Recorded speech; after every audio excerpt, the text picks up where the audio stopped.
قال اللہ تعالیٰ فی القرآن المجید وَكُلُوا وَاشْرَبُوا وَلَا تُسْرِفُوا إِنَّهُ لَا يُحِبُّ الْمُسْرِفِينَ۔ ہر طرح کی تعریف و توصیف، بزرگی، بڑائی، کبریائی، حمد و ثنا اس اللہ رب العالمین کے لیے لائق اور زیبا ہے جس نے تنہا اس کائنات کو بنایا۔ بے شک وہی خالق ہے، وہی مالک ہے، وہی رازق ہے۔ سبحان اللہ و بحمدہ سبحان اللہ العظیم۔ بے شمار درود و سلام نازل ہوں تمام انبیاء اکرام پر، بالخصوص ہمارے آخری نبی و رسول تاجدار بطحہ، شافع محشر، امام الانبیاء، سید المرسلین، تاجدار مدینہ محمد رسول اللہ صلی اللہ علیہ وسلم پر، جن کے ذریعہ اللہ رب العالمین نے اس دین اسلام کو مکمل کیا اور ہماری ہدایت اور رہنمائی کا ذریعہ بنایا۔ اللہم صلی علی محمد وعلی آل محمد کما صلیت علی ابراہیم وعلی آل ابراہیم انک حمید مجید۔ اللہم بارک علی محمد وعلی آل محمد کما بارکت علی ابراہیم وعلی آل ابراہیم انک حمید مجید۔ محترم حاضرین، بزرگوں، دینی ملی بھائیوں، خواتین اسلام، میں نے خطبہ مسنونہ کے بعد آپ کے سامنے سورۃ الاعراف کی ایک آیت کا ایک ٹکڑا پڑھا ہے۔ اس آیت کی مناسبت سے آج انشاءاللہ جس عنوان پہ گفتگو ہونی ہے وہ ہے صحت، تندرستی، فٹنس۔ اللہ رب العالمین نے سورۃ الاعراف کی آیت نمبر 31 میں کہا وَكُلُوا وَاشْرَبُوا، اور کھاؤ اور پیو، وَلَا تُسْرِفُوا، اور دیکھو اسراف نہ کرو، فضول خرچی مت کرو، کھانے پینے میں حد سے آگے نہ بڑھو۔ کیوں؟ إِنَّهُ لَا يُحِبُّ الْمُسْرِفِينَ، بے شک اللہ رب العالمین اسراف کرنے والوں کو، فضول خرچی کرنے والوں کو پسند نہیں کرتا۔ محترم حاضرین، صحت اللہ رب العالمین کی سب سے بڑی نعمت اگر ہم کہیں ایمان کے بعد تو یہ بے جا نہ ہوگا۔ ہماری اور آپ کی صحت کیوں ضروری ہے؟ ہم کو تندرست کیوں رہنا چاہیے؟ کیونکہ ارکان اسلام جو ہیں وہ بغیر ہماری صحت کے نہیں مکمل ہو سکتے۔ اسلام میں صحت کا بہت بڑا دخل ہے۔ ایک انسان اگر تندرست نہیں ہے، اگر وہ صحت مند نہیں ہے، اگر جسم اس کا ٹھیک ٹھاک نہیں ہے تو وہ ٹھیک سے نماز نہیں پڑھ سکتا، جو بدنی عبادات میں سب سے پہلی عبادت ہے، سب سے اول عبادت ہے۔ اگر انسان تندرست نہیں ہے، فٹ نہیں ہے، اگر وہ صحت مند نہیں ہے تو وہ وقت پر نماز نہیں پڑھ سکتا، مسجد کو آ نہیں سکتا۔ بیمار انسان سے کیا امید کریں گے وہ کتنی نمازیں پڑھ لے گا؟ وہ تو بیماری میں مبتلا ہے، وہ مسجد آنے سے قاصر ہو جائے گا۔ ایسے ہی بیمار شخص روزہ نہیں رکھ سکتا۔ ایسے ہی جو صحت مند نہیں ہے، جو تندرست نہیں ہے، جو فٹ نہیں ہے، اس کے لیے حج پر جانا محال ہے، ناممکن ہے۔ آپ دیکھتے ہوں گے اپنے سماج میں بہت سارے ایسے افراد ہیں، موجود ہیں، جن کے پاس بے شمار پیسہ ہے، لیکن اللہ رب العالمین نے ان سے تندرستی لے لی، لہذا وہ حج کا سفر نہیں کر سکتے۔ اگر جاتے بھی ہیں تو 2-1 لوگوں کو ساتھ میں لے کر کے جاتے ہیں اور ویل چیئر پہ کرتے ہیں۔ طواف کا مطلب یہ ہوتا ہے پیدل چلنا، اور چلتے ہیں لوگ ویل چیئر پہ۔ کیوں؟ کیونکہ اللہ رب العالمین نے ان سے تندرستی لے لی۔ آپ جتنے بھی ارکان دیکھیں، اور جو سب سے پہلا رکن ہے اسلام کا وہ ہے توحید۔ اس کے لیے ہماری مینٹل ہیلتھ اچھی ہونی چاہیے، ہمارا دماغی توازن ٹھیک ہونا چاہیے۔ اگر ہمارا دماغی توازن نہیں ہے تو ہم نہیں سمجھ سکتے اللہ رب العالمین کی معرفت کو، ہم جان نہیں پائیں گے۔ ہماری مینٹل ہیلتھ بہت ضروری ہے ہم کو توحید سمجھنے کے لیے۔ ایک انسان کا عقیدہ کب خراب ہوتا ہے؟ جب اس کا دماغ خراب ہوتا ہے۔ اگر دماغ اس کا صحیح ہوتا تو ایک اللہ رب العالمین کی عبادت و پرستی سے پوجا کرتا ہو، وہ مخلوق کی عبادت نہ کرتا، بلکہ وہ خالق کی عبادت کرتا۔ آپ دیکھتے ہوں گے کہ لوگ نہ جانے کہاں کہاں سجدہ کرتے ہیں، نہ جانے کس کس سے مرادیں مانگتے ہیں۔ یہ ان کی مینٹل ہیلتھ کا پرابلم ہے، وہ ذہنی بیمار ہیں، اور ذہنی بیمار شخص توحید والا نہیں ہو سکتا۔ ایک انسان جس کی عقل کھو گئی ہے، جو پاگل ہو گیا ہے، اس کے اوپر شریعت کا کوئی حکم نافذ نہیں ہو سکتا، اس کے لیے چھوٹ ہے۔ لیکن دماغی طور پہ جو بیمار ہیں، جو اللہ کے علاوہ دوسرے کی عبادت کر رہے ہیں، ان سے پوجا، ان سے اپنی دعائیں اور حاجات مانگتے ہیں اور سوچتے یہ ہے کہ اللہ کے علاوہ کوئی دینے والا ہے، لینے والا ہے، تو یہ ذہنی بیماری، یہ ذہنی الجھاؤ کا شکار ہیں وہ لوگ۔ 3 طرح کی صحت ہوتی ہیں، ایک تو ہوتی ہے مینٹل ہیلتھ، اور دوسری ہوتی ہے فزیکل ہیلتھ، اور تیسری ہوتی ہے اسپریچول ہیلتھ۔ مطلب ایک ہوتی ہے جسمانی صحت، ایک ہوتی ہے روحانی صحت، اور ایک ہوتی ہے دماغی صحت، ذہنی صحت۔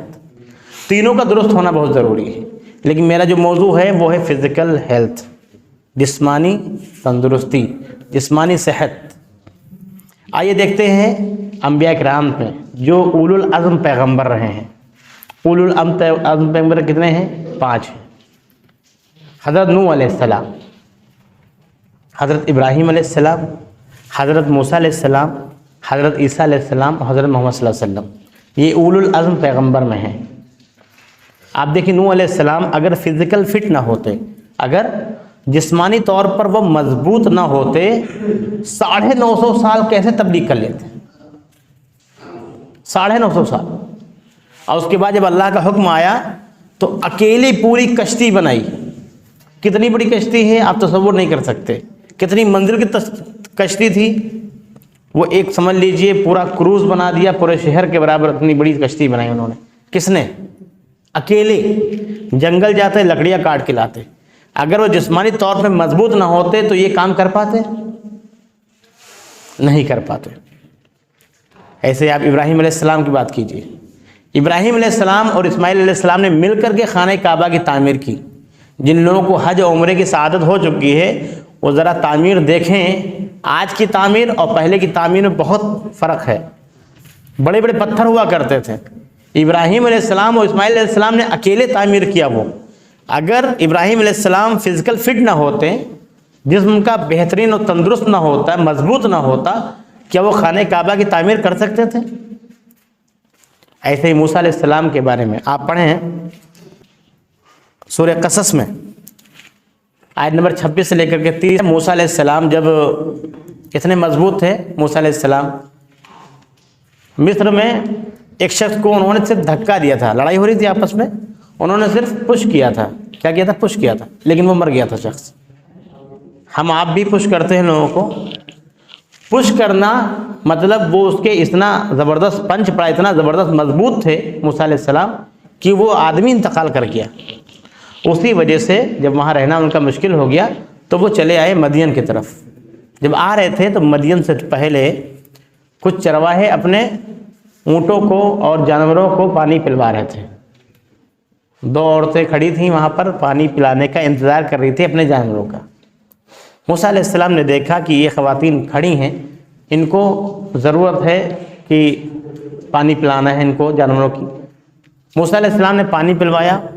اس کے بعد اس واقعے کو آپ سورہ قصص میں پڑھ سکتے ہیں، اس میں صاف طور پہ دیا ہے کہ جب وہ گھر گئیں واپس تو کیا کہا؟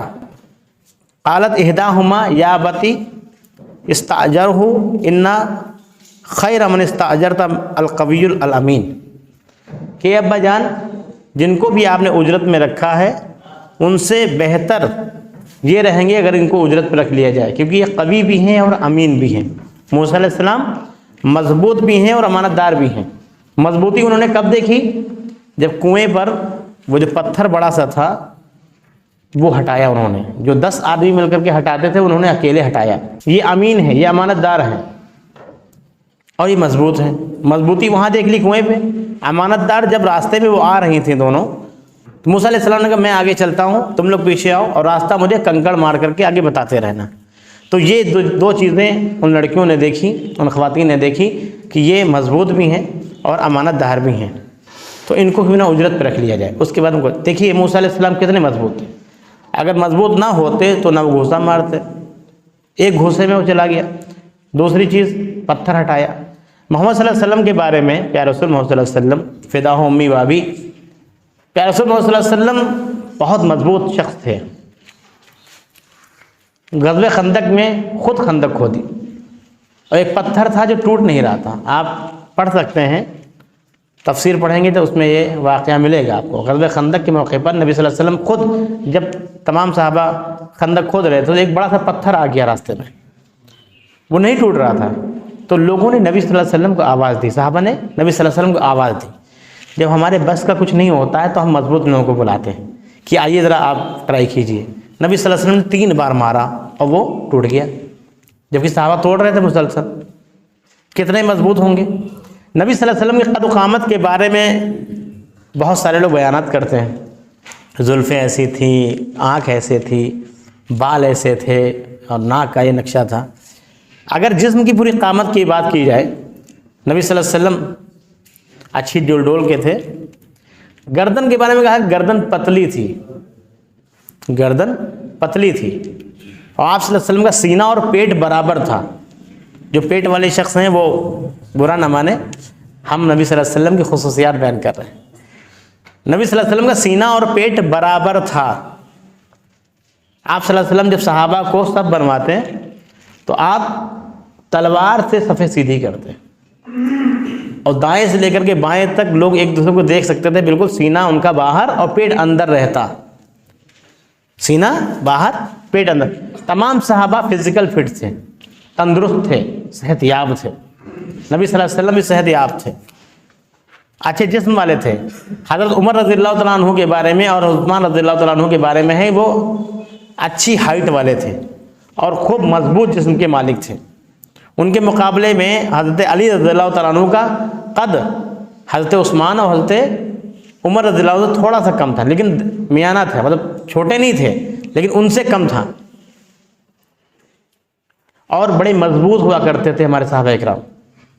اگر مضبوط نہ ہوتے یہ دین یہاں تک نہیں آتا۔ تمام صحابہ اکرام جسمانی قوت اور علم، ان 2 چیزوں کی بنیاد پر ہمیں اور آپ کو اللہ رب العالمین وہ چیزیں دے سکتا ہے جن کے لیے ہم ترس رہے ہیں، جس کے لیے ہم پریشان ہیں۔ اللہ رب العالمین نے سورہ بقرہ میں کہا قال ان اللہ اصطفاہ علیکم وزادہ بسطا فی العلم والجسم۔ سورہ بقرہ سورہ نمبر 2 کی آیت نمبر 247 آپ پڑھیں گے تو اس میں جالوت اور طالوت کا واقعہ ہے۔ جب بنی اسرائیل میں سے ایک پیغمبر نے دعا کی کہ ہم کو ایک بادشاہ کی ضرورت ہے، اللہ رب العالمین سے پیغمبر نے دعا کی تو اللہ رب العالمین نے طالوت کو بادشاہ مقرر کر دیا۔ تو جو پیسے والے تھے ان کو اعتراض یہ ہوا کہ ہم میں بہت سارے لوگ پیسے والے ہیں، دولت والے ہیں، عہدے والے ہیں، ان سب سے بہتر ہیں، طالوت سے تو بہتر ہی ہیں۔ پیغمبر نے کہا یہ اللہ کا فیصلہ ہے۔ وزادہ بسطا فی العلم والجسم، اس آیت میں اس چیز کو کلیئر کیا اللہ رب العالمین نے کہ ہم نے طالوت کو بادشاہ اس لیے بنایا ہے کہ وزادہ فی الجسم والعلم، وہ علم کے معاملے میں اور جسم کے معاملے میں بڑھے ہوئے ہیں، مضبوط ہیں، قوی ہیں، زوردار ہیں، اس لیے ان کو بادشاہ بنایا۔ بادشاہ بننے کے لیے 2 چیزوں کی ضرورت ہے، ایک قوی جسم اور ایک قوی علم۔ تمام صحابہ اکرام بالکل فٹ تھے، صحابہ کیا صحابیات تک فٹ تھیں۔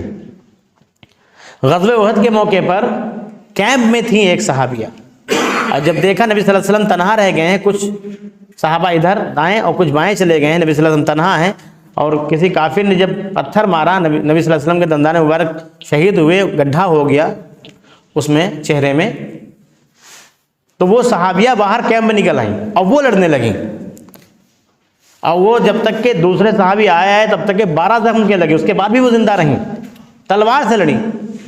تلوار اٹھانا اور چلانا یہ ہماری صحابیات کے لیے کوئی نئی بات نہیں تھی۔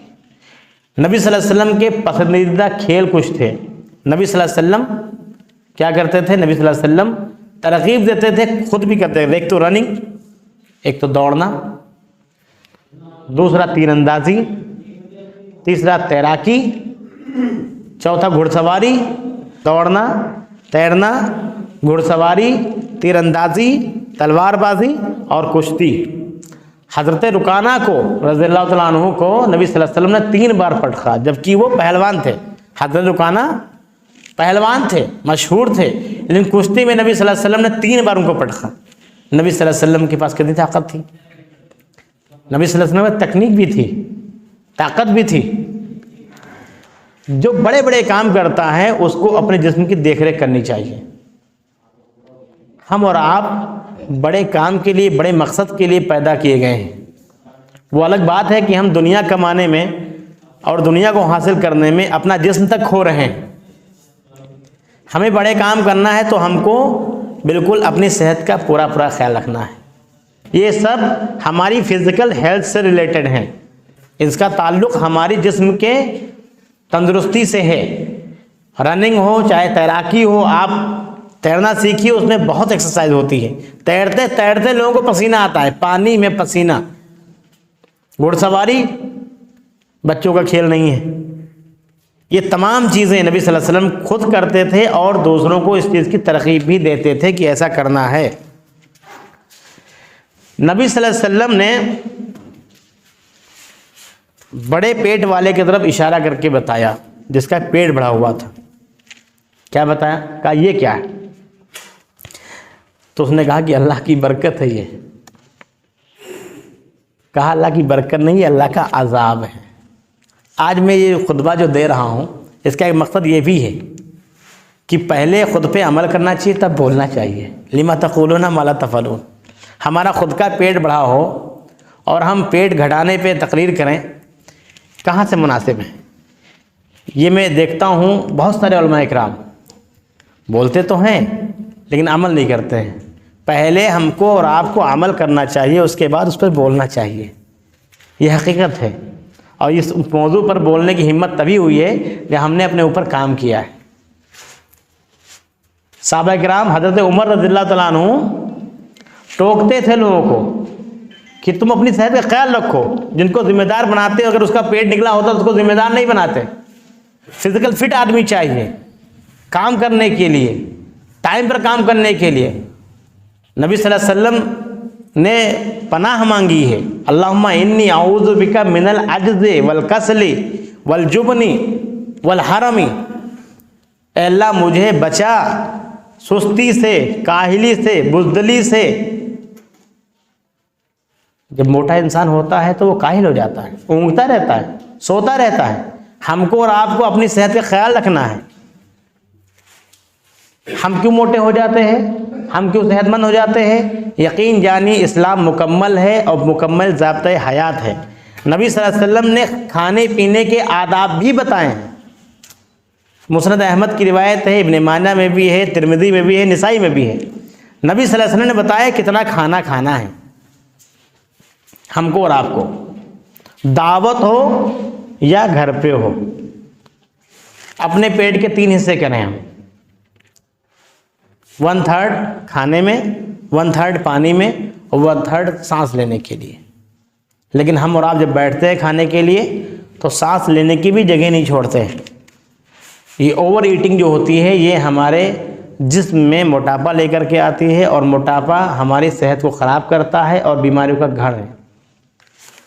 3 چیزوں کے بارے میں کہا گیا ہے، یہ ایک روایت ہے، یہ جو میں پڑھنے جا رہا ہوں۔ ابن آدم نے اپنے پیٹ سے زیادہ برا برتن کبھی نہیں بھرا۔ کچھ برتن ہمارے گھروں میں ہوتے ہیں، اس میں ہم پانی بھرتے ہیں، کھانے پینے کی چیز بھرتے ہیں تو بھر جاتا ہے، لیکن ابن آدم کا ایک ایسا برتن ہے جو کبھی بھرتا ہی نہیں ہے، وہ ہے ہمارا پیٹ۔ نبی صلی اللہ علیہ وسلم نے کہا کہ اگر کسی کو کھانا ہی ہے، اگر کسی کو کھانا ہی ہے، کھانا اتنا کھانا چاہیے کہ کمر سیدھی رکھ سکے۔ آج ہم کس چیز میں بزی ہیں؟ کھانے اور کمانے میں۔ پہلے کماتے ہیں خوب کھانے کے لیے، پھر خوب کھاتے ہیں، پھر اس کے بعد علاج کرواتے ہیں۔ زندگی ہماری اسی میں جا رہی ہے۔ نبی صلی اللہ علیہ وسلم نے کہا کہ اگر کھانا ہی ہے تو اتنے لقمے کھائے کہ اس کی کمر سیدھی ہو سکے۔ اپنے پیٹ کے ہم 3 حصے کریں، 1 میں کھانا، 1/3 پانی اور 1/3 ہوا کے لیے، سانس لینے کے لیے۔ اتنا ہمیں کھانا ہے۔ نبی صلی اللہ علیہ وسلم نے کہا کہ تم میں سے کوئی بھی شخص کھڑا ہو کر کے پانی نہ پیے، بیٹھ کر کے پانی پیے، 3 سانس میں پانی پیے، پانی کو دیکھ کر کے پیے، کسی بھی پینے کی چیز میں سانس نہ لے، نہ پھونکے۔ آج انہی ساری احادیث کو لوگ نام بدل کر کے، ہیلتھ ایشوز بتا کر کے غیر بتا رہے ہیں، اور ہم اس پر عمل کر رہے ہیں۔ نبی صلی اللہ علیہ وسلم نے ہم کو 1450 سال پہلے یہ ساری چیزیں بتا دی ہیں، ہم اتنا کھائیں جو ہمارے لیے لازمی ہے۔ جب ہم کم کھانے کی سوچیں گے تو کم کمانے کی بھی تو سوچیں گے۔ آدمی کس لیے کماتا ہے؟ کہتا ہے ہم بچوں کے لیے اپنے کما رہے ہیں، نہیں، وہ اپنے لیے کماتا ہے، وہ اپنی چیزیں پوری کرتا ہے۔ صحت کا خیال رکھیں، 20% ہم کو ایکسرسائز کرنی چاہیے۔ نبی صلی اللہ علیہ وسلم ایک غزوے میں جا رہے تھے، حضرت عائشہ رضی اللہ تعالیٰ عنہ ساتھ میں تھے، انہا ساتھ میں تھی۔ جب قافلہ آگے نکل گیا، آنکھوں سے اوجھل ہو گیا، اور نبی صلی اللہ علیہ وسلم اور حضرت عائشہ پیچھے رہ گئیں، تو نبی صلی اللہ علیہ وسلم نے کہا کہ دوڑ لگاتے ہیں، چلو۔ اور دونوں نے دوڑ لگائی، ایک میعاد مقرر ہوگی کہ فلاں جگہ تک دوڑنا ہے۔ حضرت عائشہ کہتے ہیں میں جیت گئی، کیونکہ نبی صلی اللہ علیہ وسلم کا جسم بھاری تھا اور میں دبلی پتلی تھی۔ پھر کئی سالوں کے بعد پھر ایک ایسا مرحلہ آیا کہ پھر کوئی غزوہ تھا، اس میں نبی صلی اللہ علیہ وسلم اور حضرت عائشہ دونوں لوگ تھے، اور پھر نبی صلی اللہ علیہ وسلم نے کہا کہ دوڑ لگاؤ۔ اب نبی صلی اللہ علیہ وسلم ویسے ہی پھرتیلے تھے جیسے پہلے تھے، لیکن حضرت عائشہ کو کافی دن ہو چکے تھے اور موٹی ہو چکی تھی تھوڑی، تو نبی صلی اللہ علیہ وسلم جیت گئے۔ دوڑ کون؟ ابھی آپ کو ہم کو دوڑنا پڑ جائے تو ہم کتنا دوڑ سکتے ہیں؟ ہم بہت ساری سنتوں پر جھگڑا کرتے ہیں اور ڈیبیٹ کرتے ہیں، یہ بھی سنتیں ہیں ہماری اور آپ کی۔ نبی صلی اللہ علیہ وسلم کی سنتیں کہ نہیں؟ سنتیں کھانے پینے کے آداب ہے کہ نہیں؟ اسلام میں صحت کی بہت اہمیت ہے۔ جتنی اچھی صحت ہوگی اتنے ہی اچھے سے آپ اسلام کو مان سکتے ہیں، اس کی اطاعت کر سکتے ہیں، اسلام کو فالو کر سکتے ہیں۔ اگر بہترین صحت نہیں ہے تو ہم فالو نہیں کر سکتے۔ بیمار جسم لے کر کے کون حج جائے گا؟ آپ میڈیکل فٹ نہیں ہوں گے تو آپ کا ویزا ہی کینسل ہو جائے گا عمرے کا اور حج کا۔ اگر ہم فزیکل فٹ نہیں ہیں، جسمانی طور پہ مضبوط نہیں ہیں، تو ہم مسجد تک آ ہی نہیں پائیں گے، ہم نماز کیا پڑھیں گے؟ وہ دیکھیے جو بہت زیادہ وزن کا شکار ہیں، ان کے گھٹنوں میں تکلیف ہے، ان کو چلنا پھرنا مشکل ہے، مسجد تک نہیں آ سکتے وہ۔ اب کوئی کہے کہ اللہ کی برکت ہے، حضرت عمر نے کہا کہ یہ اللہ کی برکت نہیں، یہ اللہ کا عذاب ہے۔ اللہ رب العالمین نے کچھ مقصد کے لیے آپ کو بھیجا ہے، اس مقصد کو پورا کیجئے، جانا تو سب کو ہی ہے، لیکن کچھ لوگ بیمار ہو کر کے، اور یقین مانیے قرآن مجید کل بھی معجزہ تھا، آج بھی معجزہ ہے۔ ہم کہتے ہیں نا ہمارے اوپر جو بھی مصیبتیں آتی ہیں، پریشانی آتی ہیں، وہ ہمارے ہاتھوں کی ہی کرتوت ہے۔ اب ذرا اس کو کھانے پینے سے ریلیٹ کیجیے۔ ہم اور آپ جو کچھ بھی کھاتے ہیں ہم کہاں سے کھاتے ہیں؟ اپنے ہاتھوں سے کھاتے ہیں۔ اوور ایٹنگ جو کرتے ہیں، جو ایک روٹی کی جگہ پہ 6 تندوری اڑاتے ہیں، کہاں جاتا ہے وہ؟ ہمارے لیور میں جاتا ہے۔ اور لیور فنکشن کیسے کرتا ہے؟ جب اس میں برابر آپ کھانا ڈالتے رہیں گے تو اس کو فنکشن کرنے کا موقع ہی نہیں ملے گا، آپ بیمار ہو جائیں گے، پچا نہیں پائے گا، سڑ جائے گا، فیٹ بن جائے گا۔ آپ سبھی لوگ جس کے بھی آپ پیٹ نکلے ہیں وہ الٹرا ساؤنڈ کر کے دیکھیں، سب کے لیور فیٹی دکھائے گا، سب کے لیور فیٹی دکھائے گا۔ کیوں؟ کیونکہ ہم ٹائم سے کھاتے ہی نہیں، جس ٹائم جو مل گیا کھا لیا ہم نے، جس ٹائم جو مل گیا کھا لیا۔ ہم کو کھانے پینے کے آداب بتائے گئے ہیں، ہم کو کتنا کھانا یہی بتایا گیا ہے۔ ہم سنتوں پر عمل نہیں کرتے، اسی لیے ڈاکٹروں کے پاس جاتے ہیں۔ ہماری بھی ڈاکٹروں کے یہاں زیادہ ہے، نہ ہم جاگرک ہیں نہ ہم جاگرک کریں گے کسی کو، یہ ٹھان رکھا ہے۔ ہم اپنے جسم کا جو خیال نہیں رکھ سکتا ہے وہ اللہ کے دین کا کیا خیال رکھے گا؟ جو اپنے اوپر کام نہیں کر سکتا ہے وہ اللہ کے دین پہ کیا کام کرے گا؟ خود سے مضبوط بنی ہے۔ صحابہ کرام مضبوط تھے، تمام انبیاء مضبوط تھے، کسی کا پیٹ نہیں نکلا تھا۔ امام شافعی نے کہا، کہتے میں نے کسی بھی صحابی کو موٹا نہیں پایا، امام شافعی کہتے ہیں، سوائے محمد بن حسن کے، ایک صحابی تھے، ان کا پیٹ بیماری سے بڑھ گیا تھا، وہ سوج گئے تھے بیماری سے، باقی تمام صحابہ کرام فٹ تھے، تمام صحابہ کرام۔ ہم کو اور آپ کو اپنے جسم پہ کام کرنا ہے۔ جب ہمارا جسم بہتر ہوگا تو ہمارا دماغ اچھا کام کرے گا، ہمارے اعضاء اچھے کام کریں گے۔ اللہ رب العالمین جتنا جسم ہم کو دے رکھا ہے اس کو غنیمت جانیے۔ اسراف جو میں نے خطبے کے بعد آیت پڑھی تھی کہ وَكُلُوا وَاشْرَبُوا، اور کھاؤ اور پیو، حلال چیزیں کھائیے اور پیجیے، وَلَا تُسْرِفُوا، فضول خرچی مت کرو، جتنی ضرورت ہے اتنا کھاؤ، اوور ایٹنگ مت کرو، چاہے فری کا ہی مل جائے۔ اپنے آپ کو روکیے، اپنے نفس پہ کنٹرول کرنا، یہی اصل دین ہے، اپنے آپ پر قابو پانا۔ روزہ ہمیں کیا سکھاتا ہے؟ ہمیں روزہ کیا سکھاتا ہے؟ سال میں ایک بار آتا ہے، جو صیام کا لفظ استعمال ہوا ہے، جو ہم بھوکے رہتے ہیں، کس لیے بھوکے رہتے ہیں؟ یہ اپنے اوپر کنٹرول کرتے ہیں، حلال چیزوں کو چھوڑ دیتے ہیں، اور اس کے بعد 11 مہینے کے لیے ہم سوچتے ہیں کہ ساری چیزیں ہم جتنا چاہیں گے اتنا کھائیں گے، اتنا کھا لیتے ہیں، اس کے بعد ہاضمے کی دوا کھاتے ہیں۔ جبکہ اللہ رب العالمین نے کہا ہے کہ زمین و آسمان میں غور کرو اور اپنے جسم پر غور کرو۔ اگر تم نے جسم پر غور کر لو تو کائنات کے سارے راز کھل جائیں گے تمہارے اوپر۔ ہمارے اندر بھی ایک مشینری فٹ ہے، ہم اپنے جسم کا خیال رکھیں۔ ہم جب اپنے جسم کا خیال رکھیں گے تو ہم فزیکل فٹ ہو جائیں گے، اور فزیکل فٹ ہو جائیں گے تو ہم دین کے وہ سارے کام جو بیمار آدمی، جو کاہل شخص، جو سست آدمی نہیں کر سکتا ہے، وہ ہم کریں گے۔ کوئی جماعت کامیاب نہیں ہو سکتی ہے۔ آپ دیکھیے کسی بھی کاہل انسان کو آپ کے دکان پہ رکھیں گے، اپنی فیکٹری میں آپ کو کوئی ملازم رکھے گا، کسی بھی دفتر میں آپ کو رکھے گا کہ آپ جائیں اور بس خراٹے لے کر کے سونے لگے جا کر کے، کوئی نہیں رکھے گا آپ کو۔ پھر اللہ رب العالمین کیسے باقی رکھے گا آپ کو؟ جس مقصد کے لیے اللہ رب العالمین نے بھیجا اس مقصد کے لیے آپ تیار رہیں، فزیکل بھی، مینٹل بھی اور اسپریچول بھی، تینوں چیزوں پہ کام کیجئے۔ پہلے اپنے جسم میں کام کیجئے۔ اللہ کا شکر ہے الحمدللہ عقیدہ درست ہے، آپ ذہنی اور آپ ذہنی بیمار نہیں ہیں، لیکن اپنے جسم پر ہم کام کریں۔ نہیں کام کریں گے تو وہ جو بیماریاں، وہ پریشانیاں جو انتظار کر رہی ہیں ہماری، اگر ہم احتیاط نہیں کریں گے تو وہ آ گھیریں گی ہمارے اوپر۔ تو آج جو میں بات واضح کر رہا تھا جسمانی صحت کے بارے میں، آپ سبھی اس کا خیال رکھیں، اپنے اوپر کام کریں، اپنی فیملیز پہ کام کریں، اپنی خواتین پہ کام کریں۔ گھر میں یہ ہوتا ہے کہ مرد کہیں نہ کہیں تو فٹ ہو جاتا ہے، کہیں نہ کہیں کسی بھی طریقے سے فٹ ہو جاتا ہے، لیکن ہماری خواتین سوچتی ہیں، بالخصوص شادی کے بعد وہ سوچتی ہے اب ہمارے لیے کچھ نہیں بچا ہے، بس یہی ہے۔ وہ بھی فٹ رہیں، اپنے آپ کو فٹ رکھیں۔ یہ صحابیات کی سنت ہے، اپنے آپ کو فٹ رکھنا۔ پہلے کے زمانہ دوسرا تھا، وہ چکی چلانا اور سب کچھ وہ گھریلو کام، لیکن اس کے علاوہ گھر میں رہ کر کے ایکسرسائز کی جا سکتی، کوئی دقت نہیں۔ مسلمانوں کا حال یہ ہے کہ 8-9 بجے چائے بنتی ہے ان کے ہاں، اپنے اپنے گھروں میں آپ جھانک لیجئے، جن چیزوں کے بارے میں کہا گیا وہ نہیں کرتے۔ خود سوچئے کتنے ٹائم اٹھتے ہیں ہم لوگ، آدھا دن نکل جاتا ہے بہت سارے لوگوں کا۔ بہت سارے ایسے کام ہیں جو 9 بجے ختم ہو جاتے ہیں، 9 بجے ان کا کام ختم ہو گیا صبح، اور 9 ہی بجے لوگ اٹھتے ہیں۔ کوئی بھی آپ تیاری کرنا چاہتے ہیں، آپ کس ٹائم تیاری کریں گے؟ پوری رات لوگ پریپریشن کرتے ہیں۔ ان کو صبح اٹھنا چاہیے، تہجد کے وقت اٹھ کر کے، اس کے بعد صبح کا جو ٹائم ہوتا ہے وہ سب سے پیک ٹائم ہوتا ہے یادداشت کے لیے، مینٹل ہیلتھ کے لیے، کسی بھی چیز کو یاد کرنے کے لیے صبح کا وقت ضروری ہوتا ہے۔ ہم صبح گنواتے ہیں سونے میں۔